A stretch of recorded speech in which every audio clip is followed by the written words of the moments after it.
Hey guys, welcome to Smack Talk Wrestling Reviews. I am your host, Boise, and we have a packed Raw for you this week. We have 4 new debuts coming onto Raw, we have huge announcements, and we also have a title match for our main event. This and so much more.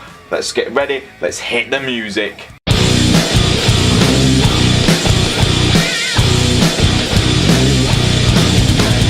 So we kicked off the show with Triple H, and I thought this was an absolutely brilliant way to start the show because of the massive announcement which was released last night on ESPN and WWE.com that D-Generation X will be inducted into the Hall of Fame this year. I cannot wait. I honestly can't wait. I think it's great. I think X-Pac, Shawn Michaels, Road Dogg, Billy Gunn, Triple H and Chyna are all deserving to get into the Hall of Fame. I cannot wait to see how, what they're going to do for the celebrations and everything. This is exciting times. So that was the first big real announcement from Triple H, which I think is fair. He is part of D-Generation X, and let's be honest, he's one of those guys you just see he kind of turns down being in the Hall of Fame for so long, and he's like, right, we'll do it, but we've got to do it with all of DX, and I like that. But I will leave a link to the video which I've done for DX's Hall of Fame inductee news in the link below. We also had his other big announcements, which were 4 debuts from NXT. That would include the NXT champion Tommaso Ciampa, the North American champion Johnny Gargano, the former NXT champion Aleister Black, and the former North American champion Ricochet.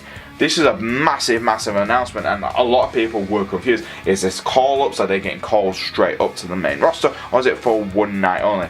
By the end of the show, you kind of got an idea it was for one night only, but it was a massive night from, and we'll get into every single match they were involved with during this review. But fantastic start to the show. Triple H also announced the first match of the night, which was going to be a tables match between Baron Corbin and Braun Strowman. So for me, I'm going to give this a 4 out of 5. I think it's a great way to start the show. Triple H was absolutely fantastic, and I know a lot of people say, oh, he's just offloading a lot of information all at once, but for me, I actually enjoyed this. I think it was a great start to the show. So, and plus it's my review, so it's 4 out of 5. This led us on to the first match of the night, which was Baron Corbin versus Braun Strowman in a tables match. To be honest, when this match was announced first by Triple H, I kind of was reluctant because, let's be honest, we already saw the Elimination Chamber match, which was no DQ, and Bobby Lashley and Drew McIntyre got involved, which I kind of predicted they would have done. But this match was a very much different type of beast.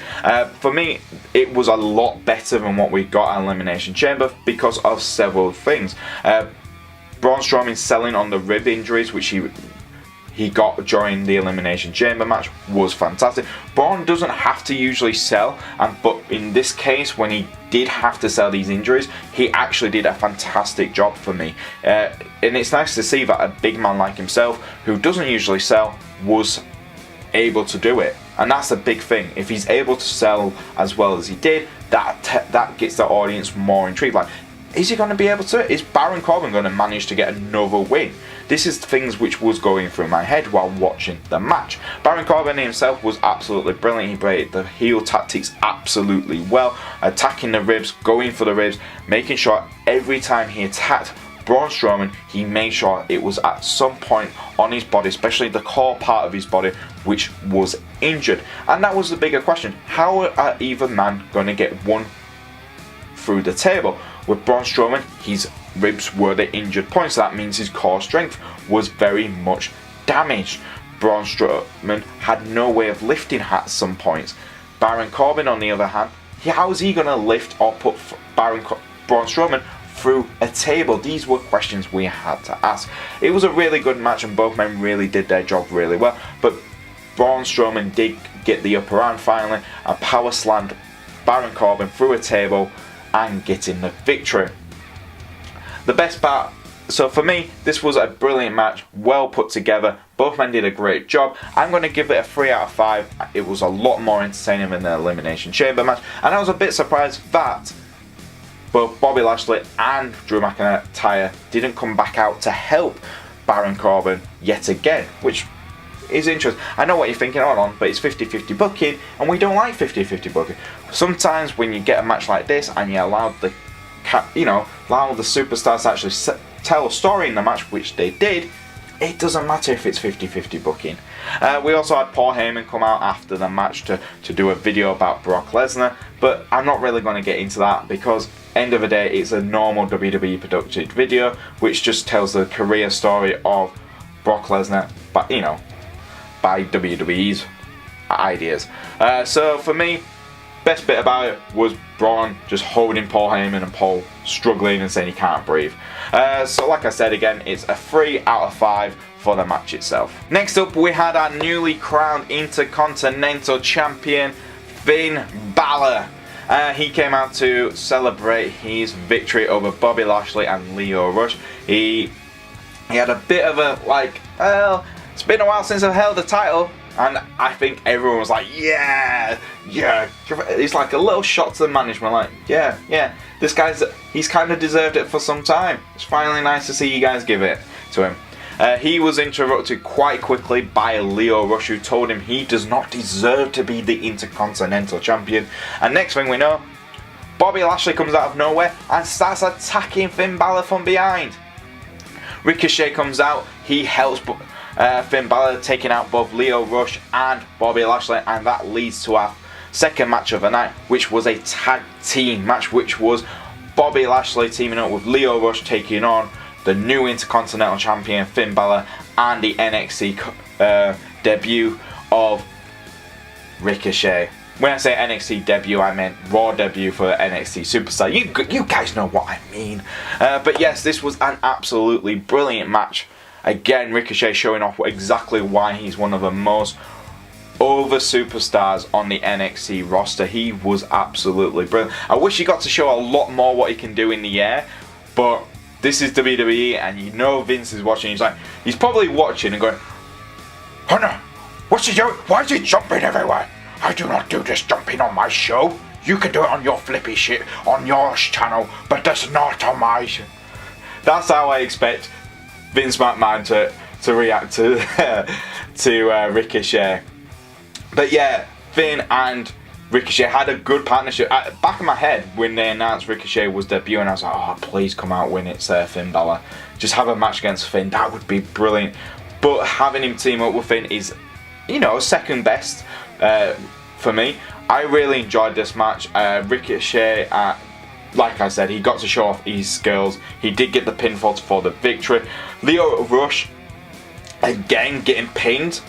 So that continues the tension between him and Bobby Lashley. Bobby Lashley was the tank in this whole match, so Ricochet and Finn Balor really did suffer quite a lot of damage every time Bobby Lashley was in the ring.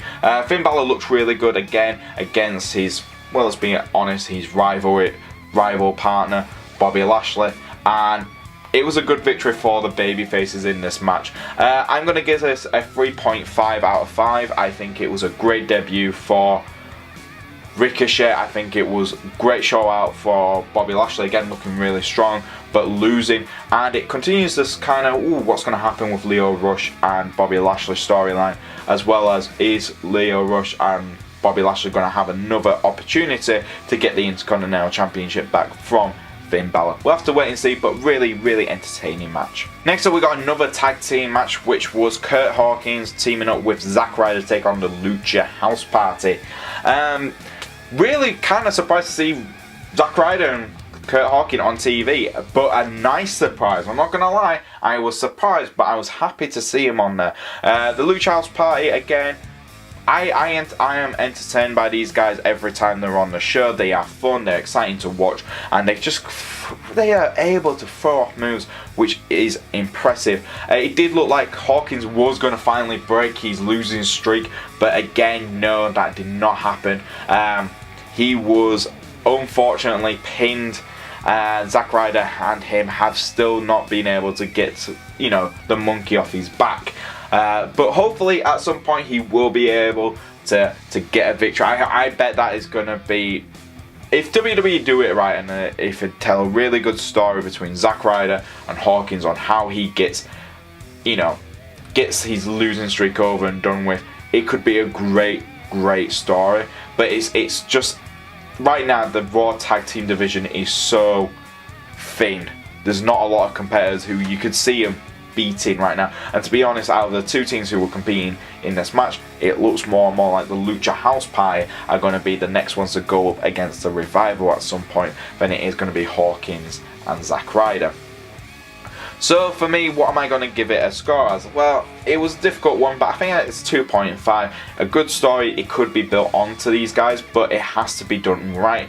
The potential's there, and Hawkins actually looks really good in this match for me. Zack Ryder as well, I'm just glad to see him on TV again. So 2.5 out of 5. Next up, we have probably the biggest match of the night in my opinion, where we saw the Revival taking on the NXT champion Tommaso Ciampa and the North American champion Johnny Gargano. So in other words, it's Revival versus Team DIY. Wow, I kind of in my head never thought I'd see this match again, but it really was exciting to see this. It started off backstage at first, where you saw Tommaso Ciampa and Johnny Gargano talking to Chad Gable and Bobby Roode. They were interrupted by the Revival, where they talked about their past experiences at TakeOver, where both teams had fantastic matches. And this again was a fantastic match. It's a great way to introduce Johnny Gargano and Tommaso Ciampa to the main audience, and they stole the show for me. They were really good. Revival, fantastic. At first when I saw this match, I was like, oh yeah, I want to see this match. And then it dawned on me, and I think it probably dawned on a lot of wrestling fans. The Revival have just claimed the Raw Tag Team titles, so they are, right now, they need to start winning matches to feel like legitimate tag team champions. But saying that, it's the debut matches for Tommaso Ciampa and Johnny Gargano, who, let's be honest, these guys are main event stars in the making. So let's be honest, WWE writers put themselves in between a rock and a hard place, because if Johnny Gargano and Tommaso Ciampa had lost, that would have been like, oh my god, they're not going to treat him right when they get to the main roster. And if Revival, who did lost, it's kind of like, right, well, how are they going to be the strongest tag team on the Raw brand has just lost to let's be honest, some rookies who have just come up from NXT. And that's how it kind of seemed for me. It's kind of like, it's great to see these two teams take each other on, because they are really good, they have great chemistry. But in the back of my head I was like, they've made a mistake here. They've made a mistake, they've done it too early to have these two teams take each other on. But it was a fantastic match, both teams really working each other really well, and it was great to see Tommaso Ciampa and Johnny Gargano again going back to the well and using their finisher of the super kick and knee to face, a finisher which won them the NXT tag team titles, to beat the Revival and getting their first victory onto Raw. So what am I going to give this a score? Again, I think it did damage the Revival, which you don't want it to do, but it did. So for me, I think it's going to be a 3.5 out of 5. I think it was a great match, best match of the night by far. But it did damage one team, and it shouldn't have to do that to get one team over. So yeah, that's my opinion. I know some people probably don't agree, but right now that's how I feel about this. Next up, we had the new WWE Tag Team Champions, Bayley and Sasha Banks. That's right, the first women's tag team champions. This was great. Bayley and Sasha Banks were absolutely fantastic in this segment. They went around with titles, allowing little girls to touch the titles, let them experience. They were hugging people. They were overexcited, and they talked about how they're going to defend these titles, not just on Raw, not just on SmackDown, but also on NXT, which could be exciting. If this is how they're going to go with it, that's really exciting. I hope they do carry that out. But when they said that, you're like, oh right, that's really cool. We could see NXT UK stars, NXT women's, you know, all these NXT women's superstars taking on Bayley and Sasha Banks for these titles. And then Nia Jax and Tamina come out straight away. They pretty much put their name down for a title shot. And I was like, well then no, it's not, is it? Because you're going to work this program where it's Tamina and Nia Jax. Let's be honest, this is the problem with having one title which is going to be on multiple brands. It's very difficult to have that one brand, you know, have all the other brands have opportunities, because let's be honest, if your superstars are fixed on Raw, which Bayley and Sasha Banks are, it's going to be difficult for people like the Iconics, Mandy Rose and Sonya Deville, to have their opportunities to go for that title. So for me, I'll have to wait and see how it goes. It was a great celebration. I'm so happy Bayley and Sasha Banks were the ones who got it, but it's just going to be interesting to see how they do keep this promise of it's going to be defended on all brands. So for me, I'm going to give this a 2.5 out of 5. Bayley and Sasha Banks were absolutely fantastic in this. It's just how are they going to execute this way of defending titles. Next up, we had Drew McIntyre versus Dean Ambrose. Now, this was for me an interesting match. It all started backstage when Drew asked for Seth Rollins. Then Dean Ambrose came and said, I've got nothing to do tonight, and then slapped Drew McIntyre. Triple H goes, do you want me to change it to Dean Ambrose? And everyone chuckled at that. I even chuckled. And then Drew's like, yeah, change it. Change the match. Right, okay. So, and then that led to this match. It was a very quick match. 2 Claymore kicks and Dean Ambrose was out. And Drew got the victory. Bit of a shame. It was a squash match. It's a shame this is how they're going. You can see that they're going to build Drew McIntyre to be a threat for most of the people on the main roster.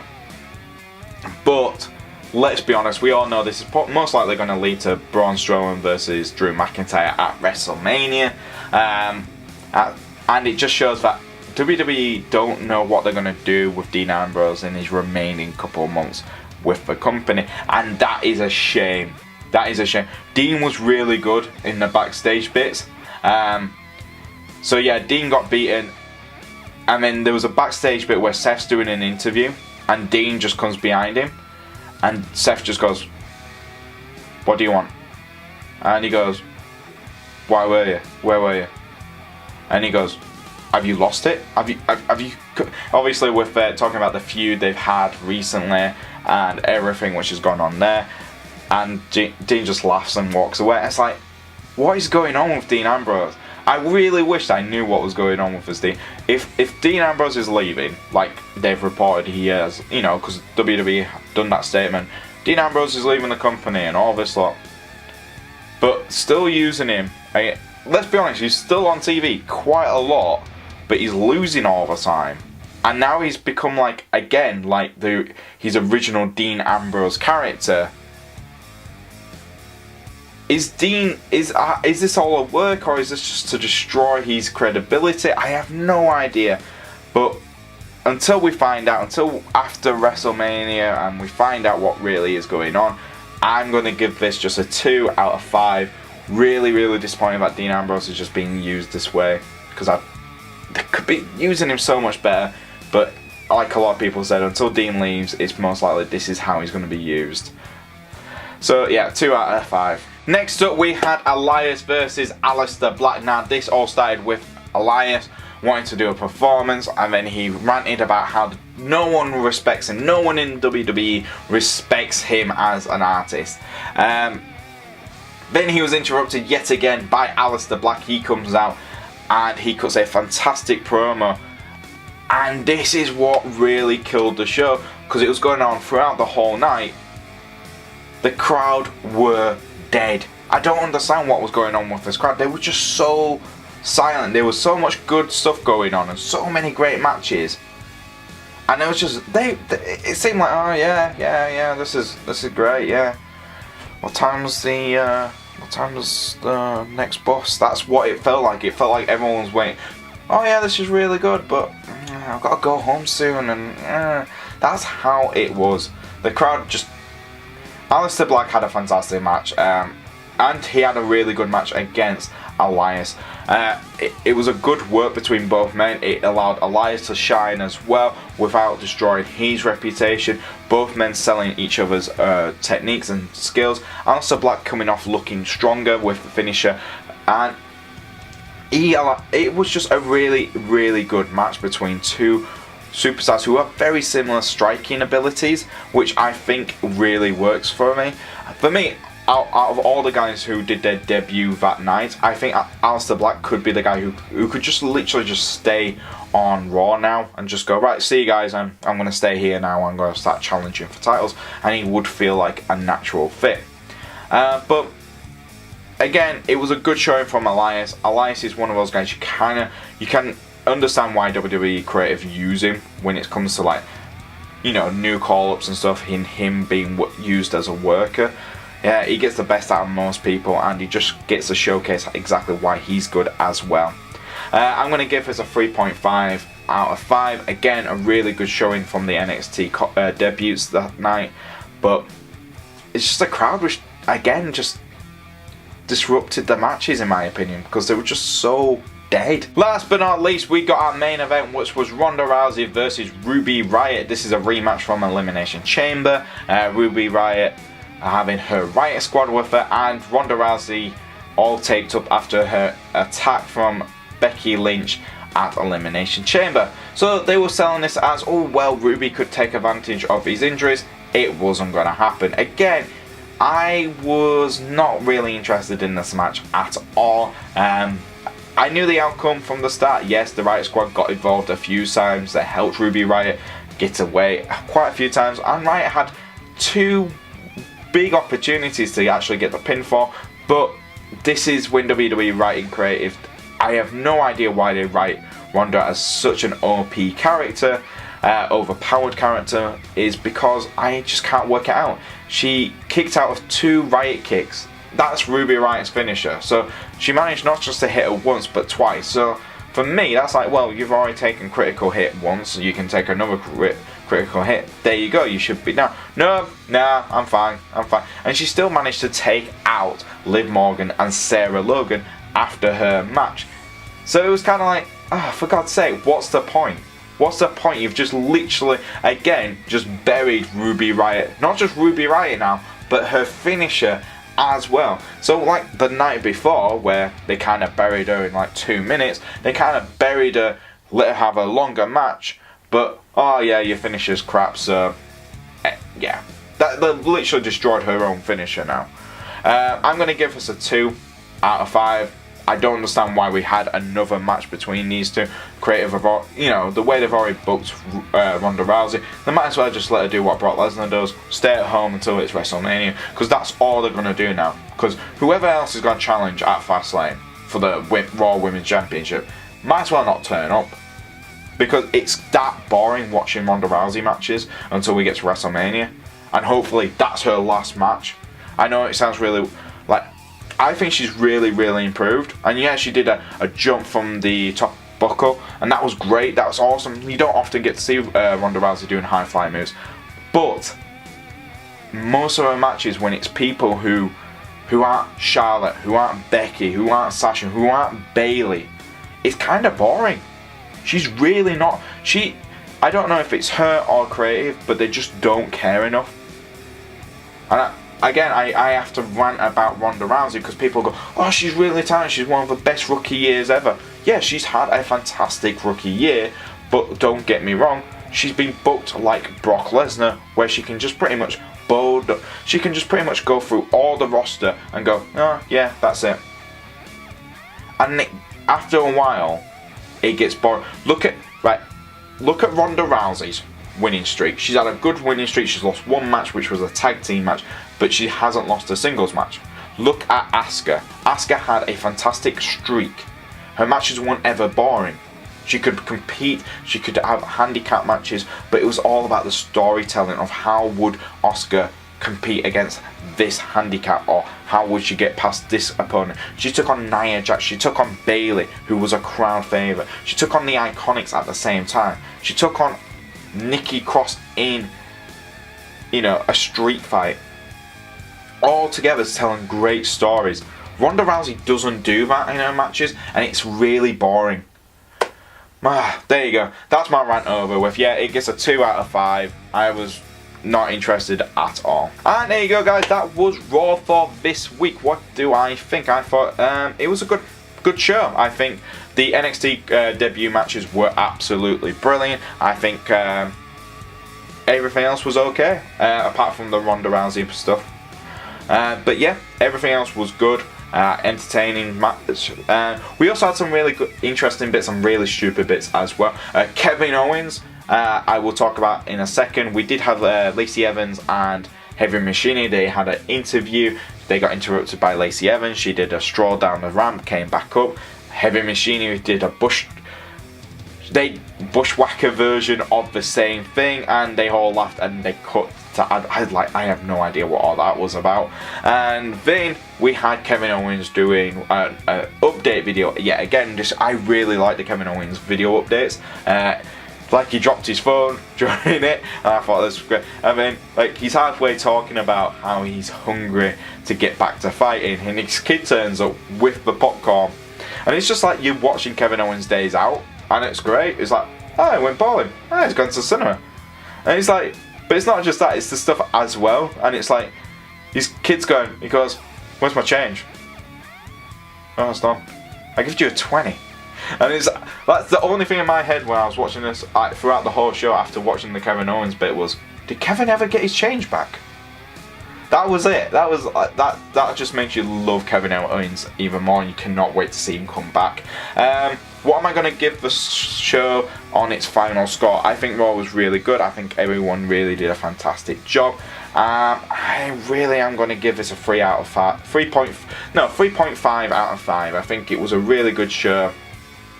Everyone who came up from NXT did a fantastic job. Apart from Heather Machine and Lacey Evans, I have no idea what they were doing. But what was your favourite part of Raw this week, guys? Leave it in the comments below. If you do like our videos, don't forget to like, subscribe, and press the bell to keep notified. If you want to follow us on the old Twitter, it's at SmackTalkYouTube. If you want to follow me on the old Twitter as well, it's at Boise88. And I'll see you guys next time on Smack Talk Wrestling Reviews.